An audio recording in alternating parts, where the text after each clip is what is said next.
So, it's July 4th. We are deep into the knockout stages of the 2026 World Cup, and there is one team everybody is still talking about even though they are already on a plane home. Cape Verde.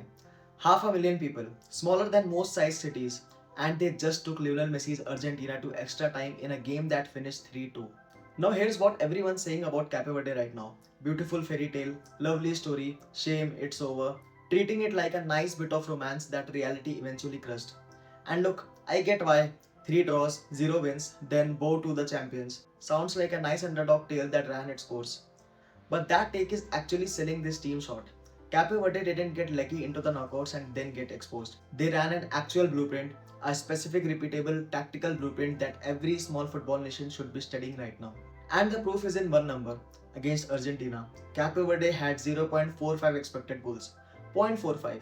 They scored 2. That's not romance. That's a method working exactly as designed right up until it wasn't quite enough. And before we even get to the World Cup itself, you need to know how they got there because it tells you everything. Cape Verde won their qualifying group outright, not snuck through as runner-up, not backed into a playoff spot. Outright group winners ahead of Cameroon, a country with roughly 40 times their population and 8 previous World Cup appearances to Cape Verde's 0. And they didn't do it by outscoring Cameroon in same shootout. They did it the exact same way they played every single game at this World Cup. Compact, disciplined, refusing to open up and making the other side's size and reputation count for nothing. So when people call the group stage run a fairy tale, I would push back. This is just who they are. It's the same team, same idea, just on a bigger stage. So let's start with the bit everyone already half knows. They advanced without winning a single game. Draw with Spain, draw with Uruguay, draw with Saudi Arabia. 3 points, second in the group, first World Cup debutant to reach the knockouts in Slovakia back in 2010. Everyone's clocked that stat. Fine. But here's the part that gets skipped. That's not a fluke of fixtures, that's a manager. Pedro Litao, building a side that refuses to concede the moment the game gets stretched. Against Spain, 27 shots faced, 1 goal conceded? None. Against a Uruguay team that's meant to batter you physically, Cape Verde matched them goal for goal. Twice pulling level after going behind. That's not a team hanging on, that's a team with a plan for adversity built in. But here's where it gets interesting, because parking the bus for 3 games doesn't explain how they nearly knocked out the world champions. That needs the second piece. This team can actually score, and they do it in exactly one way. Set pieces and moments of individual brilliance from players nobody had heard of a month ago. Kevin Pina's free kick against Uruguay, first ever World Cup goal in Cape Verdean history, curled around a ball from 30 yards. Then against Argentina, Sidney Cabral's equalizer, a goal Cape Verde's own federation is already calling the greatest in the country's history.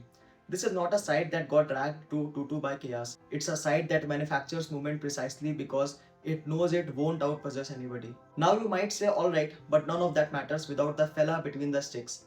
And yeah, let's talk about Vozina. Because his story's gone properly mad.